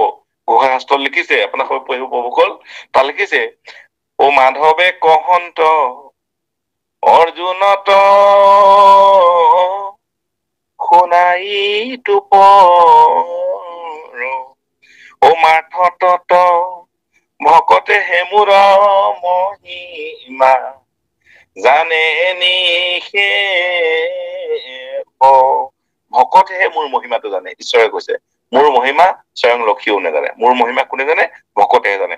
তত্ত্ব ৰূপে সখী জানি মোক তৰিয়া দুৰ্ঘুৰৰ দুখ শোক অন্ত কালে গয়া আমাত ভৈলা প্ৰৱেশ। যিজন ভকতে মোক শৰণ ভজন গ্ৰহণ কৰি মোকেই এক দেৱতা বুলি মানিলে, মোকেই এক দেও এক সেও বুলি সুদৃঢ় বিশ্বাসে কায় মন বাক্যে সুদৃঢ় বিশ্বাসে তেওঁ যেতিয়া মোৰ চৰণত শৰণ ললে, তেওঁৰ কাৰণে মই সদায় প্ৰস্তুত। আৰু তেওঁ গোটেই পৃথিৱীখন ঘূৰি আহিও শেষত মোৰ লগত বিলীন হৈ যাব বুলি। কোন পাৰিব সকল? ভকত। সেইকাৰণে কৈছে, ভকতেহে দিমূৰ জানিবা নিশ্চয়, ভকত জনৰ জানা মই হে হৃদয়, মুঠ পৰে ভকতে নিশ্চিন্তে কিছুমান, মই ভকতত পৰে নাজানো জ্ঞান, ভকত সমান সখী মোৰ কোন আছে, মই মহাভকতৰ প্ৰেম পাছে পাছে। শেষলৈ তেওঁ লিখিছে, মহাপুৰুষজনাই মাধৱদেৱাই লিখিছে, শ্ৰীমন্ত শংকৰে প্ৰকাশিলা গোবিন্দৰ গুণ নাম যশ, জগতৰ লোকে পৰম আনন্দ গায়। সেই গুৰুজনক তেখেতে প্ৰশংসাৰে লিখিছে, গুৰুজনৰ দৰ্শন লিখিছে। আদি সত্যযুগে হৰিনাম আছিল একমাত্ৰ শুদ্ধ ধৰ্ম। ক'ত আছিলে প্ৰভু? বৈকুণ্ঠত। দেৱসৱে গুপ্ত কৰি থলে সত্য যুগৰ আগত। কিপালে শংকৰ মহাপুৰুষে মুণ্ড ভাঙি সমস্ত কৰি দিলে, মহাপুৰুষ মাধৱদেৱে লিখিছে যে শ্ৰীমন্ত শংকৰে প্ৰকাশিলা আদি গোবিন্দৰ নাম গুণ যশ, জগতৰ লোকে পৰম আনন্দ গায়। যদি শংকৰ মহাপুৰুষ নোহোৱা হলে মাধৱদেৱৰ মতে এই পবিত্ৰ নাম আমি নাপালো। কিন্তু জানেনে প্ৰভুসকল যে শংকৰ মাধৱ মহাপুৰুষৰ মিলন হোৱাৰ পূৰ্বে আমাৰ এই ধৰ্মত 3টা খুঁটিৰ ওপৰত থিয় হৈ আছিল, নাম দেও ভকত। তেতিয়ালৈকে গুৰু নাছিলেই। শংকৰ মাধৱ মহাপুৰুষৰ দুইজন মানে যিটো সংযোগ হল, যাক লক্ষ্মীনাথ বেজবৰুৱাই মণিকাঞ্চন সংযোগ কৰিছে, মণিকাঞ্চন সংযোগৰ পাছত শাক্ত মাধৱদেৱ তেওঁ পৰম বৈষ্ণৱ হল, আৰু তেওঁৰ দৰ্শনটো দেখি পালে মহাপুৰুষ শংকৰদেৱক, এইজনটো মানুহ নহয়, তেওঁ মানে এজন গুৰুৰ উপযোগী। তেওঁ তেতিয়া গুৰু সৃষ্টি কৰিলে, জয় গুৰু শংকৰ সৰ্বগুণা কৰ, যাহ কৰি নাহিকে পোৱা। মহাপুৰুষ মাধৱদেৱৰ দৰ্শন ধৰা পৰিল, এইজন মানুহ নহয়, এইজন গুৰু হয়। গতিকে তেওঁ গুৰুক যেতিয়া সৃষ্টি কৰিলে, আনি এই খালি থকা ঠাইটোত বহাই দিলে। তেতিয়াৰ পৰাই গুৰু দেও নাম ভকত 4 বস্তু হল। আগতে নাম দেও ভকত আছিলে প্ৰভু সমস্ত। এইটো আমি দৰ্শনটো তেনেকে আমি আহি থকা নতুন প্ৰজন্মক আমি লগত আলোচনা কৰিব লাগিব যে মহাপুৰুষ শংকৰ মাধৱৰ মিলন হোৱাৰ আগতে মানে 3টা খুঁটিৰ ওপৰত আমাৰ ধৰ্মটো থিয় হৈ আছিল, নাম দেও ভকত। কিন্তু মহাপুৰুষ মাধৱদেৱে গুৰু সৃষ্টি কৰি প্ৰথম আসনখনত বহাই দিলে, জয় গুৰু শংকৰ। গতিকে তেওঁৰ মতে, মহাপুৰুষ মাধৱদেৱৰ মতে, গুৰুৰ মাজত কেৱল মাত্ৰ এজনেই আছে। মাধৱদেৱে কোনোদিন কোৱা নাই গুৰু বুলি, প্ৰভুসকল কোনোদিন কোৱা নাই, কোনোদিন কোৱা নাই। তেওঁ মাধৱদেৱে কোৱা নাই মই গুৰু বুলি। আমি কওঁ, কিন্তু মাধৱদেৱে কোৱা নাই মই গুৰু বুলি। গতিকে শংকৰ মহাপুৰুষেতো আৰুই কোৱা নাই। গতিকে তেখেতৰ আমি সেই হিচাপে গুৰু আমাৰ এজনে আছে প্ৰভুসকল, সেইজন কৃপালু শংকৰদেৱ। আৰু তেওঁ অকল আমাৰে গুৰু নহয়, সমস্ত জগতৰ অনন্ত কৌটি ব্ৰহ্মাণ্ডৰ গুৰি। সেইকাৰণে আমি জগত গুৰু বুলি কৈছো। কিন্তু জগত গুৰু বুলি কলে নহব প্ৰভুসকল, আমি তেখেতসকলক জগত গুৰু হোৱাৰ যিখিনি দৰ্শন আছে, এই দৰ্শন খিনি আমি অধ্যয়ন অধ্যাপনা কৰি আমি জগতৰ মানুহ সকলোৱে কল্যাণৰ কাৰণে আমি বিস্তাৰ কৰিবলৈ সকলোৱে চেষ্টা কৰিব লাগে। মহাপুৰুষজনাই শেষত প্ৰাৰ্থনা কৰিছে ঈশ্বৰক। কেনেকৈ প্ৰাৰ্থনা কৰিছে? ব্ৰহ্মা আদি কৰি জীৱ যত ৰাম ৰাম ৰাম ৰাম, মায়া খজ্জা মাজে আশ্ৰয় ঘুমতি যায়। হে প্ৰভু তুমিহে চৈতন্য সনাতন। এইবিলাক আমাক তেওঁ এপাত এপাত চোকা চোকা অস্ত্ৰ আমাৰ মানৱ জীৱন এই সংসাৰ সাগৰত তৰিবৰ কাৰণে তেওঁ দিছে, আমাক সকলো মানুহক দিছে। এই পাঠত আপোনালোকে অস্ত্ৰ লৈ থাকক, ঈশ্বৰক এনেকৈ প্ৰাৰ্থনা কৰক, ব্ৰহ্মাৰ পৰা আৰম্ভ কৰক, ব্ৰহ্মা আদি কৰি জীৱ যত সকলো মায়া খজ্জা মাজত আছে। আমি ভগৱানক প্ৰাৰ্থনা কৰিব লাগে, হে প্ৰভু ব্ৰহ্মাৰ পৰা প্ৰমুখ্যে আমাৰ ধৰ্মলৈকে আমি সকলো মায়া খজ্জা মাজত আছো, তুমিয়ে কেৱল চৈতন্য হৈ আছা, প্ৰভু আমাক কৃপা কৰি যেন আমাক তুমি জগাই দিয়া। এই মহাপুৰুষজনাই আমাক প্ৰাৰ্থনা কৰি তেনেকৈ দেখাইছে, বস্তু প্ৰকাশ কৰি দেখাইছে তেওঁ শেষত যে আদি সত্য যুগে শুদ্ধ ধৰ্ম আছিলে কমাত্ৰ হৰি নাম, দেৱসৱে গুপ্ত কৰিয়া কৈলা কপট, হেন হৰি নাম ব্যক্ত কৰি সমস্ত লোকক উধাৰিলা, শ্ৰীমন্ত শংকৰে ভাঙিলা সবাৰ পদ। এইখিনি কথা তেওঁ স্পষ্ট ভাষাৰে মহাপুৰুষ আপোনাৰ সবে আমাৰ যিসকল প্ৰভুসকল আছে, আপোনাৰ সবে এতিয়া আমাৰ যেনেকৈ আমাৰ মন্দিৰ আইহঁত আছে, তেখেতসকলে সমাজৰ মাজত যেনেকৈ প্ৰচাৰ কৰি আছে, আপোনাক সবে উচ্চ স্বৰ কণ্ঠৰে কব পাৰিব, হয়নে প্ৰভুসকল? গুৰুজনে আমাক বিশেষকৈ দাস্য হবলৈ শিকাইছে যে আমি যেনেকৈ ভাবো আমাৰ বহু মাজৰ সংগী পাইছো, বাপসকলক পাইছো, মাতৃসকলক পাইছো, বহুতৰে আমাৰ অলপ চিন্তা আছে যে আমি কিছু কথা জানো নাজানো এনেকুৱা। কিন্তু মহাপুৰুষ দুজনাই কি কৈছে যে যিজন মহাপুৰুষ শংকৰদেৱে কীৰ্তনৰ নিচিনা এখন শাস্ত্ৰ লিখিছে, ভাগৱতৰ ২৬ স্কন্ধ তেওঁ নিজ হাতে ভাঙনি কৰিছে, পত্নী প্ৰসাদৰ পৰা হৰিচন্দ্ৰ উপাখ্যানখিনি ইমানখিনি উপাখ্যান লিখিছে, একেবাৰে আপোনাৰ সবে চিহ্ন যাত্ৰাৰ পৰা ৰাম বিজয়লৈকে ইমান নাটকৰ সৃষ্টি কৰিছে, তেনেকুৱা এজন মহাপুৰুষে চকুৰি বৰগী লিখি তেনেকুৱা কৈছে পৃথিৱীত মোতকৈ মূৰ্খ নাই। মহাপুৰুষ মাধৱদেৱৰ ৰচনাৱলী চাবলৈ গ'লে তেখেততকৈ বেছি আছে, হয়নে প্ৰভু? নামঘোষা লিখিছে, ভক্তি ৰত্নাৱলী লিখিছে, ১৫৭টা বৰগীত লিখিছে, চুৰধৰা পিম্পৰা গোস্বাল ইত্যাদি ইত্যাদি। তেনেজন মহাপুৰুষ কৈছে মোতকৈ কোনো অজ্ঞানী নাই। গতিকে এই তেখেতসকলৰ যিটো দাস্য ভাৱটো আমি গ্ৰহণ কৰিব লাগে প্ৰভুসকল। কাৰণ আমি কেনেকুৱা হব লাগে যে তেওঁ আশ্ৰয়ত লিখিছে, আপোনাক নিশ্চয় পঢ়িছে, আশ্ৰয় প্ৰশংসা লিখিছে যে ধন্য নাজানো কি নুহু জানা আমি চাৰি জাতি চাৰিও আশ্ৰমে নিহুৱাতো, নুহু ধৰ্মশীল দানৱত্ৰ আমি কিন্তু পুৰানন্দ সমুদায় গোপী ভদ্ৰাপদ কমলৰ, হয়নে প্ৰভুসকল? দাসৰ দাস দান দাস বৈল্য আমি। সেই প্ৰভু সমস্ত মোৰ বেয়া লাগিছে যে আপোনাৰ খবৰ সতে শেষলৈ তেখেতে নাম অমৰা লিখিছে, খেতটো লিখিছে, ভাগৱত প্ৰশংসা লিখিছে, উপদেশ লিখিছে, তাৰ পাছত শেষৰ ফাললৈ আপোনাক সবে চাবচোন, ঈশ্বৰক আমি যেতিয়া নাম গাওঁ, এইটো বাকী গাবৰ কাৰণে শিকাইছে সকলোকে নমস্কাৰ কৰি, দীনবন্ধু ৰাম দয়াশীল দেৱ তোৱাপদ কমলে সদায় কৰো সেৱ, হয়নে প্ৰভু? মূৰ প্ৰভু ৰাম কৰোণা সাগৰ, আমি দুখিত কণাচাৰী বাদামোদৰ, মধুৰী পুৰাম কমল লোচন, তোৱা গুণ নাম ভৱ ভয় বিমোচন, বন্ধু মাধৱ মধুৰী পুৰাম তোৱা পদ কমল যুগল হৰি। আৰু এইখিনিকে আমাক উপদেশ দিছে, পিয়ক, আপোনালোকে পিয়ক মানে পান কৰক, সকলো ঈশ্বৰৰ নাম পান কৰক। ঈশ্বৰৰ নামৰ মহিমা লিখিছে, আত্ম উপদেশ লিখিছে, আপোনালোকৰ আগত আলোচনা কৰাৰ বহুত ইচ্ছা আছিলে প্ৰভুসকল। আপোনালোকক বিশেষকৈ অনুষ্ঠানটোৰ সকলোলৈ মই আন্তৰিক ভক্তিপূৰ্ণ সেৱা জনাইছো, আপোনালোকৰ সকলোৰে চৰণলৈ, যে আপোনালোকে এই যে অনুষ্ঠানটো এনেকৈ আপোনালোকৰ অনুষ্ঠান কৰি যাওক, শেষলৈ আপোনালোকে এদিন বহল মূৰীয়াকৈ আপোনালোকে আলোচনা কৰিব। আমি তেতিয়া ঘোষা চন্দ্ৰ, নাম চন্দ্ৰ গোটেইখিনি বহল ভাৱে আলোচনা কৰিম। শেষত আনি মহাপুৰুষজনে একেবাৰে শেষ প্ৰকাশ কৰি কৈছে, এই ভৱকো ভাই ভজ ভগৱন্ত ভক্তি ভাৱে। মনক কৈছে, আমি যিটো ভাৱনা শক্তিক কৈছে, মনটোক কৈছে ভজ ভগৱন্ত ভক্তি ভাৱে। কি হব? ভগৱন্তক নভজিলে চলয় যম ঠাই। এই মোৰ সেৱা ভজন ভক্তি সুধা সন্ধানী অনুষ্ঠানটোৰ সেৱা ভজন সভাপতি প্ৰয়োজনা, সম্পাদক প্ৰয়োজনা, বলিষ্ঠ প্ৰভু সমস্ত আই মাতৃসকল আৰু আজি সভাৰ কৰা গীতাঞ্জলি আই প্ৰমুখ্যে আমাৰ অনুষ্ঠানটোত আজি উপস্থিত থকা সমস্ত জনলৈ মই ভক্তিপূৰ্ণ সেৱা জনাইছো। মহাপুৰুষ মাধৱদেৱৰ এই ঘোষা শাস্ত্ৰখনৰ ভক্তি অক্ষৰ আমাৰ ওচৰৰো চপা নহল। সময়ৰ প্ৰতি লক্ষ্য ৰাখি এই চমুকৈ দুআষাৰ আমি আপোনাৰ সকলৰ ওচৰত আগবঢ়াতে আমাৰ জাত, মাত, সুৰ, সঞ্চাৰ, চিন্তা, ভাৱনা শত সহস্ৰ কোটি কোটি গুণ অপৰাধ ঘটিছে। সমস্তখিনি অপৰাধকে ৰক্ষা কৰি জনমে জনমে আপোনাৰ মহন্তসকলৰ শ্ৰীচৰণত ঠাই দি